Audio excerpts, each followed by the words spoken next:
Hello বন্ধুরা, আমরা এখন চলে এসেছি আমাদের গ্রামের বাড়িতে কালী পুজোয়।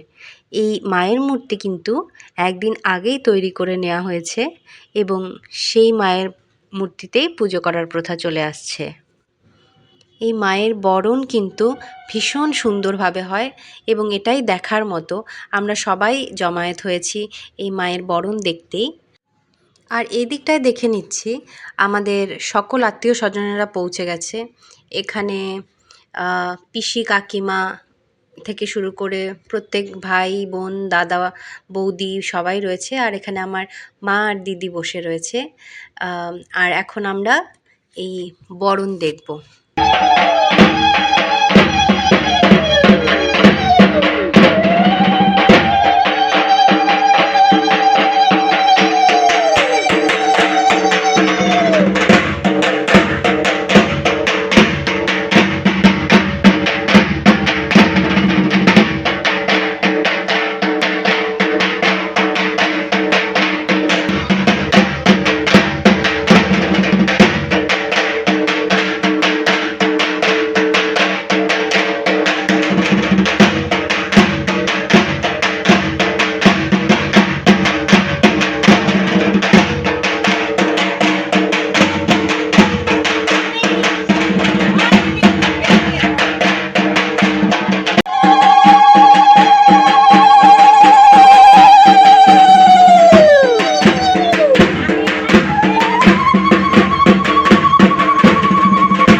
আনন্দের সঙ্গে সকলে মিলে বরণ করে নিল মাকে।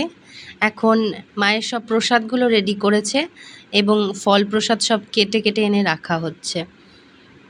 তার আগে ঠাকুরকে স্থানে নিয়ে যাওয়া হবে এবং ঠাকুরকে বসানো হবে আসনে। তারই তোড়জোড় চলছে, সকলে মিলে সব কিছু রেডি করে নিচ্ছে।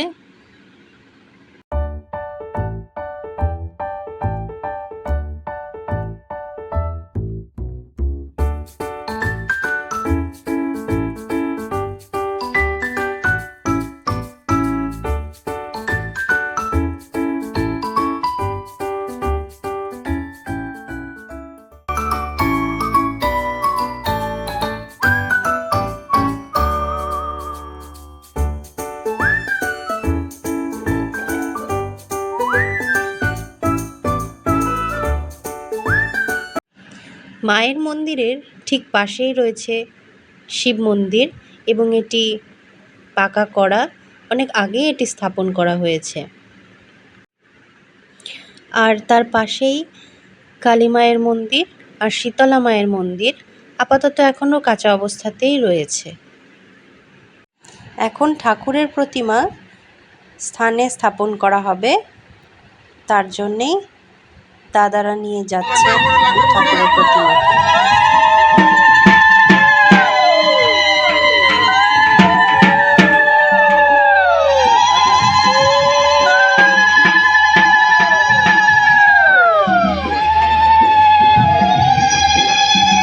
আমাদের এই পুজো সারা রাত ধরে চলছে আর সকলে অঞ্জলি দেওয়ার জন্য বসে পড়েছে, দেখতেই পাচ্ছ।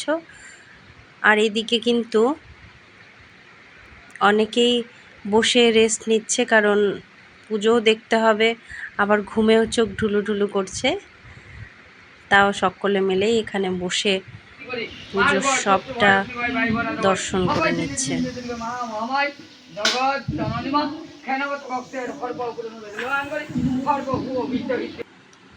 পুজো কিন্তু এখন আমাদের শেষ, কিছু রীতি নিয়ম পালন করা হচ্ছে আর এইদিকে চরণামৃত দিয়ে সবাই উপোস ভাঙছে, দেখতেই পাচ্ছ। সকলে খুবই টায়ার্ড।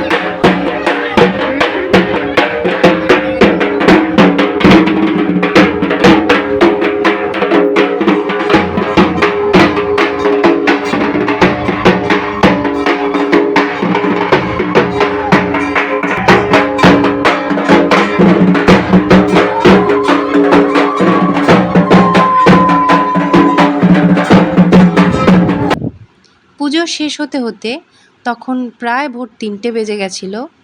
আমরা সকলেই ভীষণ টায়ার্ড ছিলাম, তো সবাই খিচুড়ি প্রসাদ খেয়ে তারপর ঘুমিয়ে পড়েছিলাম। তো আজকে সারাদিন পুজো ভীষণ ভালো কাটলো, সবার সঙ্গে অনেক আনন্দ করলাম। তো আজকের ভ্লগ এখানেই শেষ করছি, দেখা হচ্ছে আবার নেক্সট ভিডিওতে।